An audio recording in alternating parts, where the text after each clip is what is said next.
Hello everyone, welcome to my class. I'm Srinivas Adusumalli. ఈ రోజున క్లాస్లో మనము సురేష్ కుమార్ అనేటటువంటి ఒక స్టూడెంట్ అడిగినటువంటి క్వశ్చన్ చూద్దాం. నేను లాస్ట్ క్లాస్లో ఒక ఎగ్జాంపుల్ సెంటెన్స్ ఇచ్చాను. ఏమి ఇచ్చానంటే ఇంకొక అబ్బాయి అంటే విజయ్ అనుకుంటా, అతను ఇచ్చిన క్వశ్చన్ నేను కరెక్షన్ చేసి ఇలా రాయొచ్చు అని చెప్పాను. ఏంటది? Teja arrived at the examination centre before the exam began are before the exam started అని చెప్పాను. చెప్తే ఈ అబ్బాయి ఏమంటా అంటే, సార్, ఇంగ్లీష్లో ఉన్న రూల్ ప్రకారము రెండు పాస్ట్ టెన్సెస్ ఒక సెంటెన్స్లో ఉండకూడదు అనే రూల్ ఉంది కదా, బట్ మీరు రెండు పాస్ట్ టెన్సెస్ యూజ్ చేయొచ్చు అన్నారు కదా సార్, వివరించండి. ఇది ఫస్ట్ క్వశ్చన్, ఈ సురేష్ కుమార్ అడిగినటువంటిది. రెండోది ఏం అడిగాడంటే, అలాగే అరైవ్డ్ తర్వాత టు అనే ప్రిపోజిషన్ ఎందుకు రాయకూడదో చెప్పండి. ఎందుకు రాయకూడదో చెప్పండి. అరైవ్డ్ తర్వాత టు అనే ప్రిపోజిషన్ ఎందుకు రాయకూడదు? ఎందుకు మనం పైన ఏం రాసాము? Teja arrived at the examination centre before the exam started అని రాసినప్పుడు అరైవ్డ్ తర్వాత టు అనే ప్రిపోజిషన్ ఎందుకు రాయకూడదు అని అతని క్వశ్చన్. ఎందుకు? నేను ఇచ్చిన సెంటెన్స్ ఏంటి? Teja arrived at the examination centre before the exam started. Teja arrived at the examination centre, అక్కడ టు ఎందుకు పెట్టకూడదు అని అడిగాడు. సరే, ఈ రెండు క్వశ్చన్స్లో ముందు మొదటిది చూద్దాం. ఈ మొదటి దానిలో ఏంటంటే, ఇక్కడ చూడు సురేష్ కుమార్ గారు, Teja arrived at the examination centre before the exam started. దీన్నే మనము మీరు చెప్పిన విధంగా ఇదేంటిది? రెండు పాస్ట్ యాక్షన్స్. రెండు పాస్ట్ యాక్షన్స్ని మనము జనరల్గా పాస్ట్ పర్ఫెక్ట్ టెన్స్ ఉపయోగించి మాట్లాడతాం. అంటే రెండు పాస్ట్ కంప్లీటెడ్ యాక్షన్స్ని పాస్ట్ పర్ఫెక్ట్ టెన్స్ని ఉపయోగించి చెప్తాం. ఏం చెప్తుంది పాస్ట్ పర్ఫెక్ట్ టెన్స్? పాస్ట్లో రెండు యాక్షన్స్ జరిగినప్పుడు ఆ రెండు యాక్షన్స్లో ముందు జరిగిన యాక్షన్ని మనము పాస్ట్ పర్ఫెక్ట్లో మనము ఎక్స్ప్రెస్ చేయాలి. తర్వాత జరిగినటువంటి యాక్షన్ని మనం సింపుల్ పాస్ట్లో ఎక్స్ప్రెస్ చేయాలి అని పాస్ట్ పర్ఫెక్ట్ టెన్స్ చెప్తుంది. ఎందుకు చెప్తుంది ఇది? ఈ రూల్ ఏంటి? ఇది రెండు కంప్లీటెడ్ యాక్షన్స్లో మీరు కనుక రెండు సింపుల్ పాస్ట్లో చెప్పినప్పుడు ఏది ముందు జరిగింది, ఏది తర్వాత జరిగింది తెలుసుకోవటం కోసము ఆ ముందు జరిగిన యాక్షన్ అనే దాన్ని పాస్ట్ పర్ఫెక్ట్ టెన్స్లో ఎక్స్ప్రెస్ చేయమంటుంది. అది ఆ టెన్స్ యొక్క రూల్. నేను రెండు సింపుల్ పాస్ట్లు ఉపయోగించి ముందే జరిగింది తర్వాత ఏది జరిగింది అనేటటువంటిది మీకు ఎటువంటి అంబిగ్యూటీ లేకుండా అంటే ఎటువంటి శ్లేషము లేకుండా, ఎటువంటి డౌట్ లేకుండా చెప్పగలిగినప్పుడు చక్కగా రెండు సింపుల్ పాస్ట్ ఉపయోగించి చెప్పవచ్చు. అర్థమైందా? ఏ రూల్ పెట్టినానండి క్లారిటీ కోసమే ఉంటుంది. ఏ రూల్ వచ్చినా ఇంగ్లీష్లో ఒక కన్ఫ్యూజన్ని అవాయిడ్ చేయడం కోసం రూల్స్ ఉంటాయి కదా. పాస్ట్ పర్ఫెక్ట్ టెన్స్ 100% వాడాలి. పాస్ట్ పర్ఫెక్ట్ టెన్స్ వాడకుండా కూడా నేను ఆ రెండు యాక్షన్స్ని మొదలేది జరిగింది తర్వాత ఏది జరిగింది అన్అంబిగ్యూస్గా చెప్పగలిగితే, ఎటువంటి డౌట్ లేకుండా క్లియర్గా చెప్పగలిగినప్పుడు రెండు సింపుల్ పాస్ట్లో కూడా చెప్పవచ్చు. అర్థమైందా? కాబట్టి ఇక్కడ ఏంటి? Teja arrived at the examination centre before the exam started అన్నా అంటే ఇక్కడ రెండు సింపుల్ పాస్ట్లు ఉన్నాయి. లేదా Teja had arrived at the exam centre before the exam started అన్నా రెండు ఒకటే. మీరు ఏ విధంగా ఎక్స్ప్రెస్ చేసినా ఒకటే. ఫస్ట్ సెంటెన్స్లో తెలియటం లేదా మీకు? Teja arrived at the examination centre before the exam started. అర్థం కావటం లేదా? ముందే జరిగిందో before the exam started. So పరీక్ష మొదలవ్వక ముందే అతను పరీక్ష హాల్ దగ్గరికి చేరుకున్నాడు. అర్థమైపోయింది కదా, ఇంకెందుకు బాధ? అలాంటి అర్థం కానటువంటి అర్థం అంటే అనేది అలాంటి క్లారిటీ లేనప్పుడు, మన సెంటెన్సు రెండు విధాలా ఇంప్లై అయినప్పుడు లేదా డౌట్ క్రియేట్ చేసినప్పుడు, అంటే ఏది ముందు జరిగింది ఏది తర్వాత జరిగింది చెప్పలేని సందర్భంలో, రెండు సింపుల్ పాస్ట్లు ఉపయోగించి చెప్పలేని సందర్భంలో మీరు క్లియర్గా ఉండటం కోసం ఫస్ట్ జరిగిన యాక్షన్ పర్ఫెక్ట్ టెన్స్లో వాడి పాస్ట్ పర్ఫెక్ట్లో వాడి తర్వాత సింపుల్ పాస్ట్లో వాడమని చెప్తారు గ్రామేరియన్స్. కాబట్టి మీరు మీ ఇష్టం వచ్చిన దాంట్లో చెప్పవచ్చు. అర్థమైందా? తర్వాత చూడండి, ఇప్పుడు ఏంటి మనకి? ఇప్పుడు అరైవ్ అనేటటువంటి మీరు అడిగినటువంటి డౌట్ ఏంటి? అరైవ్డ్ తర్వాత టు అనే ప్రిపోజిషన్ ఎందుకు వాడకూడదు? ఆ ఎందుకు వాడకూడదు అనే దానికి వెళ్లే ముందు ఇక్కడ మనం ఒక చిన్న కొంచెం పక్కకు వెళ్దాం. ఈ అరైవ్ అనేటటువంటి పదం వర్బ్. అది కూడా regular verb. Arrive, arrived, arrived. అది కాకుండా ఈ అరైవ్ అనేటటువంటి పదంలో నుంచి వచ్చినటువంటి ఇంకొకటి ఏంటంటే ఇంకొక పదము అరైవల్. అరైవ్ అనేటటువంటి పదము వర్బ్ అయినప్పుడు అరైవల్ అనేది నౌన్గా మనకి ఉపయోగపడుతుంది. చూడండి అదేంటో. ఈ అరైవల్ అనేది కౌంటబుల్ అండ్ అన్కౌంటబుల్ నౌన్గా మనము ఉపయోగించుకోవచ్చు. అర్థమైందా? ఏంటి ఇక్కడ అరైవల్ అంటే? నౌన్ కదా ఇది. ఏంటి ఇక్కడ అరైవల్ అనేది? When someone or something arrives somewhere. When someone or something arrives somewhere. So ఎవరైనా ఏదైనా ఎక్కడికైనా చేరుకోవటాన్ని మనము అరైవల్ అంటాం. ఇది దీని అర్థము. అర్థమైందా? ఇది దీని అర్థము. When someone or something arrives somewhere. ఈ అరైవల్ గురించి చెప్పుకున్న తర్వాత మనము మీరు అడిగిన రెండవ క్వశ్చన్ దగ్గరికి వెళ్దాం. సో దీనికి ఏంటి? ఎవరైనా సరే ఏదైనా సరే ఇంకొక ఎక్కడికో చేరుకోవటాన్ని అరైవల్ అంటాం. సో దాన్ని మనము ఎగ్జాంపుల్ సెంటెన్సెస్లో తీసుకుంటే ఇక్కడ చూడండి, ఎగ్జాంపుల్ ఇచ్చాను. The political landscape of erstwhile Andhra Pradesh, the political landscape of erstwhile Andhra Pradesh has undergone a complete metamorphosis with the arrival of NT Rama Rao. కొంచెం సెంటెన్స్ పెద్దది. సో ఇప్పుడు జనరేషన్ మీకు తెలుసలేదో కానీ, so the political landscape of erstwhile Andhra Pradesh, ఇక్కడ ఎర్స్ట్వెల్ అంటే farmer Andhra Pradesh, అంటే ఇప్పుడున్నటువంటి ఆంధ్రప్రదేశ్ కాకుండా ఇంతకు ముందున్న ఆంధ్రప్రదేశ్, అంటే బోత్ తెలంగాణ అండ్ ఆంధ్ర కలిసి ఉన్నప్పుడు. ఏమిటి ది పొలిటికల్ ల్యాండ్స్కేప్? ఆ పొలిటికల్ అంటే రాజకీయ ముఖ చిత్రము, రాజకీయ యవనిక అంటాం. Of erstwhile Andhra Pradesh has undergone a complete metamorphosis with the arrival of NT Rama Rao. Metamorphosis, metamorphosis అంటే కంప్లీట్ రూపాంతరం చెందటాన్ని మెటమార్ఫోసిస్ అంటాం. అంటే మీకు బెస్ట్ ఎగ్జాంపుల్ ఏంటంటే ఈ సీతాకోక చిలుక గమనించండి. సీతాకోక చిలుక ముందు రూపం ఏంటి? గొంగళి పురుగు. సో ఈ గొంగళి పురుగు సీతాకోక చిలుకగా రూపాంతరం చెందుతుంది. రూపము కంప్లీట్ అంతరం చెందుతుంది. దాన్ని మెటమార్ఫోసిస్ అంటాం. అట్లా అదేవిధంగా ఎప్పుడైతే with the arrival of NT Rama Rao రాజకీయ యవనిక పైకి వచ్చిన తర్వాత ఈ political landscape of former Andhra Pradesh has undergone complete metamorphosis. ఆ మెటమార్ఫోసిస్ గొంగళి పురుగు రూపం నుంచి సీతాకోక చిలుక ఏ విధంగా రూపాంతరం చెందిందో మనము గుర్తుపట్టలేనటువంటి మెటమార్ఫోసిస్ చెందింది ఈ రాజకీయ ముఖ చిత్రం అనేది. ఏం జరిగింది? Politics has come to the door step of common man. Politics has come to the door step of common man. అప్పటి వరకు ఏదో ఆ రాజకీయాల్లో తిరిగేవాళ్ళు తప్పితే సామాన్యులు ఈ రాజకీయాల గురించి మాట్లాడగలిగేవాడు అసలు తెలియదు ఎవరికి. రామారావు ఎప్పుడైతే ఎన్టీ రామారావు రాజకీయ రంగంలో ప్రవేశించాడో ఇక గ్రామాల్లో ఎవరైనా ఇక రైతు కూలీ దగ్గర నుంచి ఇక ఎవరైనా సరే రాజకీయం మాట్లాడడం మొదలుపెట్టారు. రాజకీయ పరిజ్ఞానం అనేది తెలుసుకున్నారు. అర్థమైందా? అంతేకాకుండా many people from backward classes emerged as political leaders.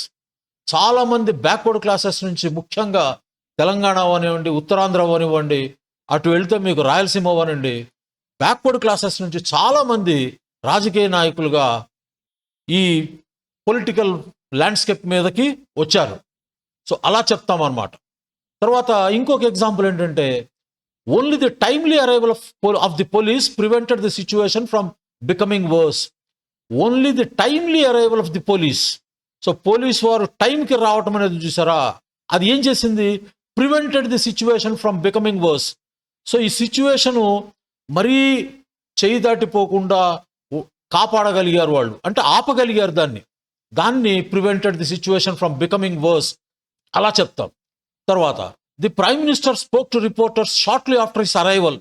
So విదేశీ పర్యటనకి వెళ్ళారు. వచ్చిన తర్వాత the prime minister spoke to reporters shortly after his arrival. So ప్రధానమంత్రి విదేశీ పర్యటనకి వెళ్ళారు. ఆయన రిటర్న్ వచ్చిన తర్వాత, అంటే the prime minister spoke to reporters shortly after his arrival. So రాగానే విలేకరులతో మాట్లాడారు. ఇంకొకటి ఏంటి? He was rush to the hospital but was pronounce dead on arrival. So అతనికి ఏదో యాక్సిడెంట్ అయింది, హాస్పిటల్కి తీసుకెళ్లారు, కానీ but was pronounced dead on arrival. ఆ వచ్చేటప్పటికి అతను చనిపోయాడని ప్రొనౌన్స్ చేశారు doctors. The arrival of flight from Singapore was delayed by 2 hours. The arrival of flight from Singapore was delayed by 2 hours. So Singapore నుంచి రావాల్సినటువంటి ఫ్లైట్ 2 hours లేట్ అయింది. ఇక్కడ చూడండి, అరైవల్స్ అనే పదం వాడాం. అరైవల్స్ అంటే ఏంటంటే ఏదైనా ఒక మీరు కొనుక్కునేటువంటి రెడీమేడ్ షాప్స్లో కొత్త స్టాక్ వస్తుంది చూసారా, దాన్ని అరైవల్స్ అంటారు. ఇక్కడ అది కౌంటబుల్గా వాడాం. ఇంతకు ముందంతా మనం అన్కౌంటబుల్గా వాడాము, ఇక్కడ దీన్ని కౌంటబుల్గా వాడాం. సో కొత్త స్టాక్ వస్తుంది అని చెప్తారు. అటువంటి సందర్భంలో ఇక్కడ రాశాం చూడండి, ది న్యూ అరైవల్స్ అంటే ఏంటి, షర్ట్స్ కానీ ట్రౌజర్స్ కానీ అటువంటివి are expected to be put up for sale within a week. So ఈ కొత్తగా రాబోతున్నటువంటి షర్ట్స్ ప్యాంట్స్ అనేవి ఒక వారం రోజుల్లో సేల్ పెడతాము అని చెప్తారు. ఓకే, తర్వాత ఇప్పుడు మీరు అడిగిన డౌట్ దగ్గరకు వద్దాం. అంటే అరైవల్ గురించి మనము తెలిసేసుకున్నాము. ఇప్పుడు మీరు అడిగినటువంటి డౌట్ దగ్గరకు వద్దాం.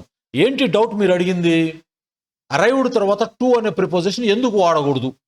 ఎందుకు వాడకూడదు అంటే మీకు నేను చెప్పేది ఏంటంటేనండి, ఈ పుస్తకం కొనుక్కోండి, అందరూ తప్పనిసరిగా కొనుక్కోండి. ఇది కొనుక్కుంటే నాయన సురేష్ కుమారు, ఇది మీరు ఆ అరైవ్ అనేటటువంటి పదంలోకి వెళ్తే మీరు దరిదాపు 20 లైన్లు ఇందులో ఎక్స్ప్లెయిన్ చేశాడు అరైవల్ గురించి, అరైవ్ గురించి. అరైవ్ ఒక్కదాని గురించి 12 లైన్స్ ఏమో ఎక్స్ప్లెయిన్ చేశాడు. అరైవల్ గురించి ఒక 5-6 లైన్స్ ఎక్స్ప్లెయిన్ చేశాడు. సో మీరు సెల్ ఫోన్లో మీరు చేస్తే దాని గురించి బేసిక్ ఇన్ఫర్మేషన్ వస్తుంది. ఇంత డీటెయిల్డ్ ఎక్స్ప్లెనేషన్ అది సెల్ ఫోన్లో ఇవ్వరు. పైగా ఈ పుస్తకంలో నీకు గొప్పతనం ఏంటంటే ఆ పదాన్ని ఏ విధంగా ఎన్ని విధాలుగా మనము వాక్యాల్లో ఉపయోగించవచ్చో రాస్తారు. కాబట్టి మీరు అడిగే ముందు క్వశ్చన్ అడిగే బాగుంది, ఏం సార్ గ్రామర్లో మీరు అలా 2 పాస్ట్ యాక్షన్స్ మనం వాడకూడదు కదా సెంటెన్స్లో, మరి మీరు ఎందుకు వాడారు, కొంచెం ఎక్స్ప్లెయిన్ చేయమంటున్నావు, అది బాగుంది. అరైవ్డ్ తర్వాత టు అనేది ఎందుకు వాడకూడదు అనేది నువ్వు కొంచెం ముందు, నువ్వంటే నువ్వని కదా, మీరు అందరూ మీది అంతటి మీరు కొంచెం దానికోసం శ్రమ పడాలి.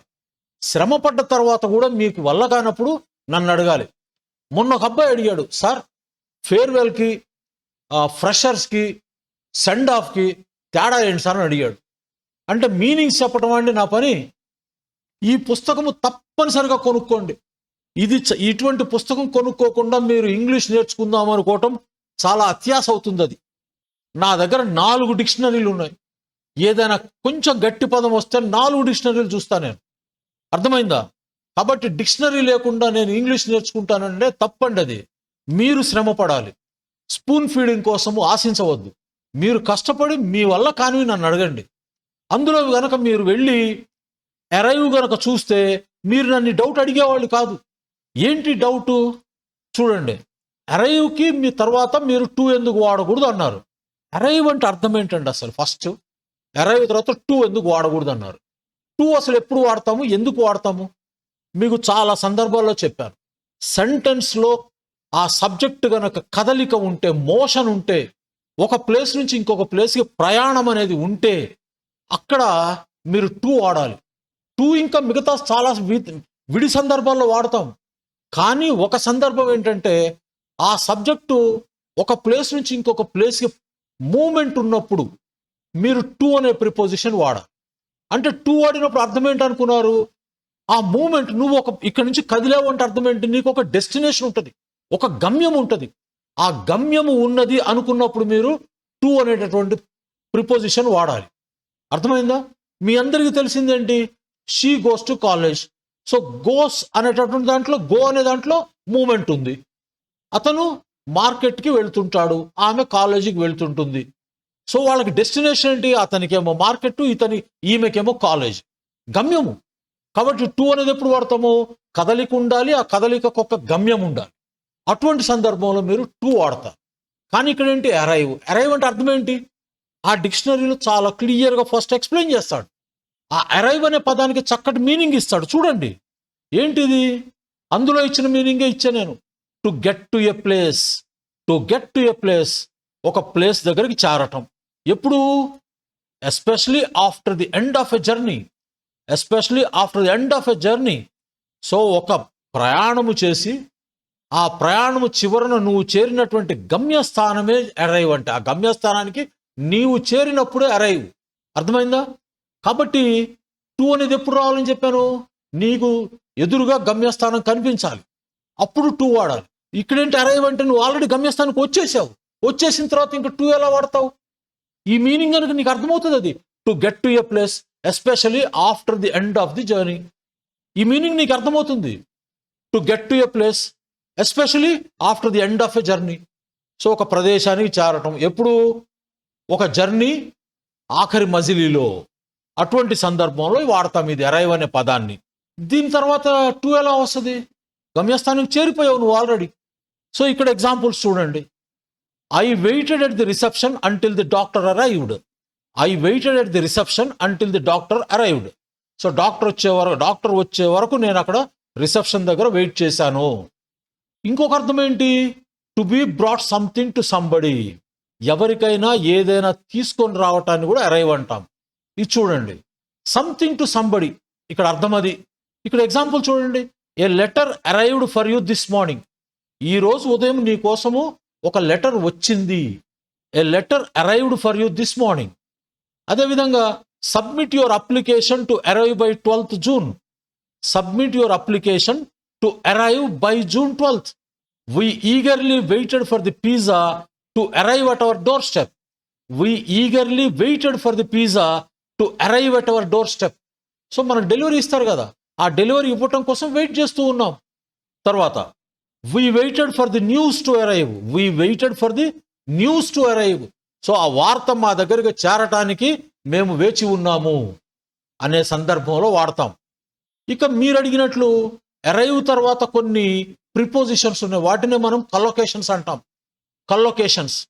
ఈ కల్లొకేషన్స్ నేను ఆల్రెడీ మీకు ఆ 10-11 ఎపిసోడ్స్ చెప్పాను కల్లొకేషన్ అంటే ఏంటనేది. ఇక్కడ చూడండి, అరైవ్ ఎట్. అరైవ్ తర్వాత ఇక్కడ ఎట్ అనే ప్రిపోజిషన్ వచ్చింది. ఈ ఎట్ అనే అరైవ్ ఎట్ అంటే అర్థం ఏంటంటే the preposition at is used to indicate something specific such as a place or time. So at అనే అరైవ్ ఎట్ అనేది మనం ఎప్పుడు వాడతామంటే to indicate something specific. Something specific. So ఏదైనా నిర్దిష్టమైనటువంటి దాని గురించి చెప్పేటప్పుడు మనం అరైవ్ ఎట్ అని వాడతాం. ఏంటా నిర్దిష్టమైనది? ప్లేస్ అయి ఉండొచ్చు, టైం అయి ఉండొచ్చు. ప్లేస్ అయి ఉండొచ్చు, టైం అయి ఉండొచ్చు. చూడండి, arrive at buildings or parts of buildings. Arrive at buildings or parts of buildings or events. Examples చూస్తే మీకు అర్థమవుతుంది. ఇక్కడ ఇచ్చాను చూడండి. ఏంటి ఇక్కడ? Arrive at the station, arrive at the airport, arrive at Rajiv Gandhi international airport, arrive at the hotel, arrive at Ashoka hotel, arrive at the museum. So ఇవన్నీ ప్లేసుల దగ్గరకు. అదే కదా మనం చెప్పుకుంది, arrive at buildings or parts of buildings. అర్థమైందా? So ఎయిర్పోర్ట్లో మనకి చాలా బిల్డింగ్స్ ఉంటాయి, కానీ మనం ఇక్కడ ఏం చెప్తున్నాము? Arrive at buildings or parts of buildings. ఇందులో మీరు హోటల్ పే arrive at the hotel or arrive at Ashoka hotel, arrive at the museum, arrive at Salar Jung museum, arrive at the station, arrive at the airport, ఈ విధంగా వాడతాం. తర్వాత ఏం చెప్పాం? Events అన్నాం. So arrive at the party, arrive at the party, arrive at the work place. Arrive at the work place అంటే నువ్వు పనిచేసే ప్లేస్కి వెళ్ళటాన్ని కూడా arrive at the work place అంటాం. అక్కడికి చేరిన తర్వాత చెప్పాలి ఇది. వర్క్ ప్లేస్ అంటే నువ్వు పనిచేసేది. Arrive at the office, arrive at the meeting. So ఈ సందర్భాల్లో కూడా మనము అరైవ్ ఎట్ వాడతాం. దీని మీద కొన్ని ఎగ్జాంపుల్స్ చూద్దాం. చూడండి, ఇప్పుడు నేను చెప్పినటువంటి ఎగ్జాంపుల్ ఏంటి? తేజ అరైవ్డ్. ఎక్కడికి వెళ్ళాడు ఆయన? ఎగ్జామ్ సెంటర్ అనేటువంటి స్పెసిఫిక్ బిల్డింగ్ దగ్గరికి వెళ్ళాడు. Specific building, examination centre. కాబట్టి arrived at the examination centre. Half an hour late, అరగంట లేటుగా వెళ్ళాడు. And was not allowed to take the exam. So అరగంట లేటుగా వెళ్ళటం వల్ల and was not allowed to take the exam, పరీక్ష రాయటానికి అలౌ చేయలేదు అతన్ని. Kumar arrived at the station too late and missed the train. Kumar స్టేషన్కి చాలా లేటుగా వెళ్ళి ట్రైన్ మిస్ అయ్యాడు. Shyam arrived at the airport just in time to have a cup of coffee. Shyam arrived at the airport just in time to have a cup of coffee. అంటే ఎయిర్పోర్ట్కి ఎంత సమయంలో చేరుకున్నాడంటే ఒక కప్పు కాఫీ తాగేంత సమయం ఉన్నప్పుడు చేరుకున్నాడు. My friend will arrive at Rajiv Gandhi international airport. Arrive at Rajiv Gandhi international airport. ఇక్కడేమో at the airport అన్నాము. ఇక్కడ పేరు చెప్పేటప్పటికి పేరు ముందు దా వాడం కదా ఇక్కడ. సో ఈ arrive at Rajiv Gandhi international airport, మళ్ళీ ఇక్కడ at 10 AM tomorrow. My friend will arrive, రేపటి గురించి చెప్తున్నాను. My friend will arrive at Rajiv Gandhi international airport at 10 AM tomorrow. They had arrived at the cinema before the film began. ఇక్కడ చూడండి, మళ్ళీ నేను past perfect tense వాడాను. They had arrived at the cinema before the film began. అర్థమైందా? So film start అవ్వకముందే వాళ్ళు ఆ cinema theatre దగ్గరికి, ఆ సినిమా హాల్ దగ్గరికి చేరుకున్నారు. ఇక్కడ అరైవ్ ఎట్, ఇంకా అయిపోలే ఇది. అరైవ్ ఎట్ ఏంటిది? Arrive at something, arrive at something after much discussion and thought. So నీవు ఏదైనా బాగా చర్చించి, బాగా ఆలోచించి ఒక నిర్ణయం తీసుకుంటావు కదా, దాన్ని కూడా మనం he arrived at a decision అని చెప్తాం. He arrived at a decision. ఎప్పుడు నువ్వు దాని గురించి చాలాసేపు ఆలోచించి, లేదా మీ తల్లిదండ్రులతో, ఫ్రెండ్స్తో చర్చించి చివరికి ఒక డెసిషన్కి వస్తామే, ఆ డెసిషన్కి రావటానికి కూడా అరైవ్ ఎట్ ఎ డెసిషన్ అంటాం. చూడండి మనం ఎలా వాడాము. After much deliberations. డెలిబరేషన్స్ అంటే ఇక్కడ అర్థం ఏంటంటే చర్చలు. After much deliberations the board అంటే కంపెనీలో బోర్డ్ ఆఫ్ డైరెక్టర్స్ ఉంటారు, ఆ board arrived at a decision.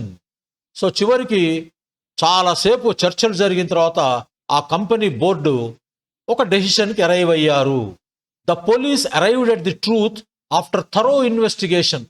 So thorough investigation తర్వాత ఆ పోలీస్ వారు they arrived at the truth తర్వాత. After weighing the pros and cons. Pros and cons అంటే లాభ నష్టాలు, మంచి చెడు. ఏం జరిగింది? After weighing the pros and cons. Weighing the pros and cons అంటే కన్సిడరింగ్. వేయింగ్ అంటే ఇక్కడ బరువు చూడడం కాదండి. సో లాభాలు ఏమిటి, నష్టాలు ఏమిటి, ఈ పని చేస్తే వచ్చే లాభం ఏంటి, ఈ పని చేస్తే చేయకపోతే వచ్చే నష్టం ఏంటి, అలా దాన్ని మనము after weighing the pros and cons the board of directors arrived at a decision to proceed with the merger. So ఏదో కంపెనీని వీళ్ళ దాంట్లో కలిపేసుకుందాం అనుకున్నారు. సో ఆ కలుపుకోవటం వల్ల లాభ నష్టాల గురించి చర్చించిన తర్వాత they arrived at a decision. After much deliberation, ఇది అంతే deliberation. The finance ministry finally arrived at a conclusion regarding the budget allocation. So చాలాసేపు డెలిబరేషన్స్ అయిన తర్వాత ఆర్థిక మంత్రిత్వ శాఖ finally arrived at a conclusion regarding the budget allocation. So ఎడ్యుకేషన్కి ఎంత బడ్జెట్ ఇవ్వాలి అనే దాని గురించి చర్చలు జరిగిన తర్వాత చివరికి they arrived at a conclusion, ఒక ఫైనల్ కన్క్లూజన్కి వచ్చారు. ఫాలోయింగ్ వీక్స్ ఆఫ్ నెగోసియేషన్స్ అంటే నెగోసియేషన్స్ అన్న చర్చలే. The two parties arrived at a mutually beneficial agreement. So వారాల తరబడి చర్చలు జరిగిన తర్వాత, సంప్రదింపులు జరిగిన తర్వాత ఆ రెండు పార్టీలు arrived at a mutually beneficial agreement. ఇద్దరికి ఉపయోగకరంగా, ఇద్దరికి లాభదాయకంగా ఉండేటటువంటి ఒక అగ్రిమెంట్కి వచ్చారు అనే సందర్భంలో మనం వాడతాం. ఇప్పుడు అరైవ్ ఎట్ అయిపోయింది కదా, ఇప్పుడు అరైవ్ ఇన్ చూడండి. అరైవ్ ఇన్ అనేది ఎప్పుడు వాడతామంటే arrive in a country, arrive in a town, arrive in a city or a locality in a town or city. అర్థమైందా? ఒక దేశంలోకి దిగటం కానీ, దేశంలోకి ఒక సిటీలోకి రావటం కానీ, ఒక టౌన్లోకి రావటం కానీ, లేదా టౌన్ సిటీలో ఉన్నటువంటి ఒక లొకాలిటీకి రావటానికి వచ్చినప్పుడు అరైవ్ ఇన్ వాడతాం. తర్వాత ఇంకెక్కడ వాడతామంటే arrive in June, arrived in June, arrived in 2024, arrived in summer, arrived in winter, అలా వాడతాం. అంటే సీజన్స్ వచ్చినా, ఇయర్ వచ్చినా, మంత్ వచ్చినా ఆ నెలల్లోనూ, ఆ సంవత్సరంలోనూ, ఆ సీజన్లోనూ జరిగినప్పుడు అరైవ్ ఇన్ అనేటటువంటిది వాడతాం. సో ఇక్కడ ఫస్ట్ సెంటెన్స్ ఏంటి? He arrived in Hyderabad to cast his vote. To cast his vote, vote వేయటాన్ని ఇలా చెప్పాలండి. To cast his vote, vote వేయటాన్ని ఇలా చెప్తాము. So he arrived in Hyderabad ఎందుకు వచ్చాడు? To cast his vote, vote వేయడం కోసం వచ్చాడు. Krishna arrived in Vijayawada to attend his friend's marriage. So తను విజయవాడ ఎందుకు వచ్చాడండి? To attend. సో స్నేహితుడి వివాహం అటెండ్ అవటం కోసం వచ్చాడు. The consignment will arrive in Chennai tomorrow. The consignment అంటే ఒక పెద్ద పార్సల్ని కన్సైన్మెంట్ అంటాం. అంటే ఇది ఎలా చెప్పొచ్చు అంటే మరీ మొయ్యగలిగిన దాన్ని కూడా అనొచ్చు, ఎనీథింగ్, దాన్ని కన్సైన్మెంట్ అంటాం. పెద్ద పార్సల్ అయి ఉండొచ్చు. ఈ కన్సైన్మెంట్ అనేది లారీలో పట్టే అంత కూడా అయి ఉండొచ్చు. సో అక్కడ వాల్యూము, వెయిట్కి సంబంధం లేదు. ఒక పార్సల్ని మనము దాన్ని కన్సైన్మెంట్ అంటాం. Will arrive in Chennai tomorrow, రేపు వస్తుంది చెన్నైకి. His children will arrive from the USA in July. His children will arrive from the USA in July. So ఇక్కడ ఫ్రమ్ ది యుఎస్ఏ మర్చిపోండి. His children will arrive in July. So వాళ్ళు జూలైలో వస్తారు. Monsoons usually arrive in India in June. So monsoons ఎప్పుడు వస్తాయి ఇండియాకి? Usually జూన్లో వస్తాయి. Siberian cranes arrive in India in winter. So Siberian cranes మనకి వింటర్లో వస్తాయి. అరైవ్ ఇన్ అర్థమైంది కదా. తర్వాత ఇప్పుడు మనకి అరైవ్ టు అడిగావు కదా నువ్వు, టూ ఎందుకు వాడకూడదని. ఇక్కడ టూ వాడితే అర్థం ఏంటంటే, అరైవ్ టు అనేది ఏ సందర్భంలో వాడారంటే, ఇందాకేంటి మనకి గమ్యం చేరినప్పుడు అరైవ్ టు వాడకూడదు. అరైవ్ టు అనేది ఎప్పుడు వాడాలంటే, ఇక్కడికి వచ్చి నువ్వు ఏదైనా పని చేసేటప్పుడు అరైవ్ టు అనాలి. ఇక్కడ ప్లేస్ రాకూడదు. ఇందాకేం చెప్పాము, ఈ arrived at the examination centre. ఈ arrived at the examination centre. Examination centre అనేది ఒక ప్లేస్, ఒక బిల్డింగ్. కాబట్టి అక్కడ ఆ స్పెసిఫిక్ బిల్డింగ్ గురించి మాట్లాడుతున్నావు కాబట్టి అక్కడ అట్ రావాలి. ఇక్కడ టూ ఎప్పుడు వస్తుంది? నువ్వు ఏదైనా పని చేయడం కోసం వచ్చినప్పుడు అరైవ్ టు డూ సంథింగ్ అనే సందర్భంలో వాడతాం. ఎగ్జాంపుల్ చూడండి. The police arrived to arrest the accuse. ఇక్కడ అక్యూజ్ అనుకోండి, లేకపోతే ఇది కూడా అనుకోండి. The police arrived to arrest the criminal. So ఆ క్రిమినల్ని అరెస్ట్ చేయడానికి వచ్చారు వాళ్ళు. అరైవ్డ్ టు దేనికి వచ్చారయ్యా? అరెస్ట్ చేయడానికి. So arrived to arrest. So ఇక్కడ టెక్నికల్గా ఈ టూ అనేది దీనికి సంబంధించింది కానీ అరైవ్డ్కి సంబంధించింది కాదు. అర్థమైందా? ఇది టూ ఇన్ఫినిటివ్. ఇది అరెస్ట్ అనేది టూతో కలిసి ఉంది. ఇది ప్రిపోజిషన్ కాదు, ఇది గుర్తుపెట్టుకోండి. ద పోలీస్ అరైవ్డ్ దేనికి? To arrest the criminal. అర్థమైందా? సో ఇది ఇన్ఫినిటివ్. ఇక్కడ టెన్స్ ఏంటి? Past tense. ఇది ద పోలీస్ అరైవ్డ్, ఇది మెయిన్ వర్బ్. టు అరెస్ట్ అనేది ఇన్ఫినిటివ్. సెంటెన్స్లో టెన్స్ ఎప్పుడు మనకి మెయిన్ వర్బ్ చెప్తుంది. ఇది ఎప్పుడైనా ఒకటి గుర్తుపెట్టుకోండి, infinitive to plus base form ఎప్పుడు మీకు టైం గురించి చెప్పదు. నేను సింపుల్ ప్రెజెంట్ టెన్స్లో అదే చెప్పాను మీకు. అర్థమైందా? ఆ రూల్ ఎక్కడికి వెళ్ళినా చెల్లుబాటు అవుతుంది. సో ఇది టు అరెస్ట్ అనేది ఎప్పుడు మీకు టైం గురించి చెప్పదు. టైం గురించి చెప్పేది main verb. So the police arrived దేనికి వచ్చారు? To do something. ఇక్కడ ఏమిటా something? To arrest the criminal. అదేవిధంగా the fire trucks. Fire trucks అంటే ఫైర్, మనకి ఫైర్ ఇంజిన్స్ అంటాం కదా. ఫైర్ ట్రక్స్ దేనికి వచ్చినాయి? అరైవ్డ్. దేనికి వచ్చినాయి? To douse. To douse the blaze. To douse the blaze. Douse అంటే అర్థం ఏంటంటే ఎక్స్టింగ్విష్. ఎక్స్టింగ్విష్. ఎక్స్టింగ్విష్ అని రాయొచ్చు. మీకు ఒక కొత్త పదం నేర్పుదామని డౌస్ వాడాను. బ్లేజ్ అంటే అర్థం ఏంటంటే చాలా భారీగా ఎగిసి పడుతున్నటువంటి మంటలని బ్లేజ్ అంటాం. సో ఆ మంటలని ఆర్పటం కోసము, ఆ మంటలను రూపుమాపటం కోసము ఎక్స్టింగ్విష్, దాన్నే డౌజ్ అంటారు. అర్థమైందా? So the fire trucks arrive to douse the blaze. తర్వాత ద మెయిడ్ అరైవ్డ్. మెయిడ్ అంటే మన పనమ్మాయి. దేనికి? To clean the house. To clean the office. The maid arrived to clean the office. ఇక్కడ మళ్ళీ మీరు సర్వెంట్ మెయిడ్ అనక్కర్లేదు. మెయిడ్ అంటేనే పని చేసే అమ్మాయి అని అర్థం. దానికి మళ్ళీ సర్వెంట్ మెయిడ్ అనక్కర్లేదు. ఓకే. ద మెయిడ్ అరైవ్డ్ దేనికి వచ్చింది? To clean the office. అర్థమైంది కదా. ఇక్కడ టు క్లీన్ ఇది మనకి ఇన్ఫినిటివ్. అట్లనే హీ హ్యాడ్ అరైవ్డ్ ఎందుకు వచ్చాడు వాడు? To pick up the parcel. So parcel తీసుకువెళ్ళడానికి వచ్చాడు. అదేవిధంగా ఆస్ట్రేలియన్ క్రికెట్ టీమ్ అరైవ్డ్ దేనికి వచ్చారా? To participate in the world cup. To participate in world cup 2020. So ఈ విధంగా అరైవ్ టు అని వాడుతున్నాం అంటే అక్కడ టూ ప్రిపోజిషన్ కాదు. అరైవ్ టు అని వాడుతున్నాం, టూ అరైవ్డ్కి సంబంధించింది కాదు. ఈ టూ వచ్చేసి దాని తర్వాత బేర్ ఇన్ఫినిటివ్ కలిసి ఇది ఇన్ఫినిటివ్ అవుతుంది. To infinitive. అర్థం గుర్తుపెట్టుకో. అది ఇక్కడ ప్రిపోజిషన్ కాదు నాయన. ఇది చాలా చాలా ఇంపార్టెంట్ పాయింట్ ఇది. తర్వాత ఇంకోటి అరైవ్ ఆన్. ఇవన్నీ కలొకేషన్స్. అరైవ్ ఆన్ అంటే అర్థం ఏంటంటే arrive on at the place where something has just happened. At the place, arrive on at the place where something has just happened. ఇప్పుడే సంఘటన జరిగింది, అప్పుడు ఆ ప్లేస్కి రావటాన్ని అరైవ్ ఆన్ అంటాం. ఇక్కడ చూడండి, 2 more police cars arrived on the scene. ఈ జనరల్గా అరైవ్డ్ ఆన్ ది సీన్ అనేది ఎప్పుడు మనకు అది ఇదో ఫిక్స్డ్ ఫ్రేజ్, ఫిక్స్డ్ ఎక్స్ప్రెషన్. ఇది అరైవ్డ్ ఆన్ ది సీన్ అనే ఉంటాయి చాలా వరకు. ఏంటిది? The 2 more police cars arrived on the scene. So accident జరిగినటువంటి సందర్భంలో, లేదా దుమ్మి స్ట్రీట్స్లో స్ట్రీట్ ఫైటింగ్ అంటాం కదా, అక్కడ దుమ్మి జరుగుతుంటే అక్కడ కంట్రోల్ చేయడం కోసము ఇంకొక 2 కార్లు వచ్చినాయి, పోలీస్ కార్స్. తర్వాత by the time the police arrived on the scene the thieves had fled. The thieves had fled. ఇది ఇక్కడ చూడండి, ఈ సెంటెన్స్ మీరు తప్పనిసరిగా పాస్ట్ పర్ఫెక్ట్లోనే వాడాలి. ఎందుకు? ఇక్కడ మీరు ముందు జరిగిన యాక్షన్ని సెంటెన్స్లో తర్వాత రాస్తున్నారు. ఇటువంటి సందర్భాల్లో మీరు తప్పనిసరిగా పాస్ట్ పర్ఫెక్ట్ టెన్సే రాయాలి. By the time the police arrived on the scene the thieves fled అంటే అక్కడ అర్థము స్ఫురించదు. పైగా ఇక్కడ రాస్తున్నాం కాబట్టి అక్కడ కామా పెట్టాం, అర్థమవుతుంది మీకు. కానీ మాట్లాడేటప్పుడు ఇక్కడ కామా ఉందని చెప్పం కదా, కాబట్టి అక్కడ అంబిగ్యూటీకి తావు ఉంటుంది. కాబట్టి ఇటువంటి సందర్భాల్లో ఈ ముందు జరిగిన యాక్షన్ సెంటెన్స్లో మనం తర్వాత ఎక్స్ప్లెయిన్ చేసేటప్పుడు మాత్రము ఇటువంటి సందర్భంలో తప్పనిసరిగా పాస్ట్ పర్ఫెక్ట్ టెన్సే వాడాలి. By the time the police arrived on the scene the thieves had fled. So దొంగలు పారిపోయారు, పోలీసు వాళ్ళు ఎప్పుడప్పుడే వస్తారులేండి, సినిమాలో చూస్తుంటాం కదా. తర్వాత by the time the ambulance arrived on the scene. So accident సైట్కి అంబులెన్స్ వచ్చే సమయానికి the injured person had already been taken to the hospital. The injured person, ఆ గాయపడిన వ్యక్తిని had already been taken to the hospital.